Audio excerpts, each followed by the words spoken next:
Switch ബോർഡിൻ്റെ അവസ്ഥ ഉണ്ടോ? ഉറുമ്പ് എങ്ങനെ വയറ് തിന്നുന്നുള്ളത് കാണുന്നുണ്ടോ? അതവിടെ കണ്ടോ? ഉറുമ്പ് തിന്നുന്നുണ്ടോ? FRLSH ആണ് വയറ്, FRLSH കേട്ടോ. ഇവിടെയൊക്കെ ഷോർട്ടായി, ഇതിനുള്ളിലൊക്കെ ഷോർട്ടായി.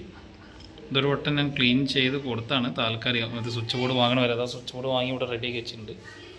ക്ലീൻ ചെയ്ത് 3-4 ദിവസമായിട്ടുള്ളൂ. അപ്പോൾ അതിന് വീണ്ടും കൊണ്ടാ ഉറുമ്പോട് തിന്നു നോക്ക്.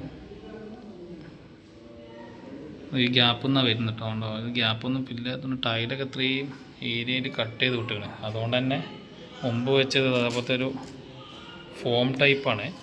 നമ്മൾ വേറെ സാധനം കൊടുത്തിട്ടുണ്ട്, ACP ഷീറ്റ് കൊടുക്കുന്നുണ്ട്, കട്ട് ചെയ്ത് കൊടുക്കുന്നുണ്ട്. ഇത്രയും വലിയ ടൈലിൻ്റെ കട്ടിങ്ങും ഉണ്ട്. മറ്റേ ബോക്സ് ഇവിടെ, ടൈലിൻ്റെ കട്ടിങ് ഇവിടെ. ഇത്രയും വലിയ കട്ടിങ്ങും ഇത്രയും നല്ല ഗ്യാപ്പും. ഇതിപ്പോൾ എന്ത് ചെയ്യണം എന്നാണ് ആലോചിക്കുന്നത്. പക്ഷെ എന്താ ചെയ്യുക, ഓരോ സ്ഥലത്ത് പോയി പെട്ടു പോകണം. നമ്മൾ ഒരു 10 മിനിറ്റ് പണി ഉണ്ടാവുള്ളൂ വെച്ച് വന്നതാണ്. ഇതിന് മുമ്പ് ഇട്ടോ, ഇപ്പോഴല്ല, മുമ്പത്തെ പണി. പക്ഷെ രണ്ടാമതും ഇങ്ങനെയും കൂട്ടുണ്ടെങ്കിൽ ഇപ്പോൾ ഇത് ഒന്നും ചെയ്യാതെ പോക്കും നടക്കില്ലല്ലോ. ഇതിന് മുമ്പത്തെ ഒരു വീഡിയോയിലാണ് കാണിച്ചു തന്നെ.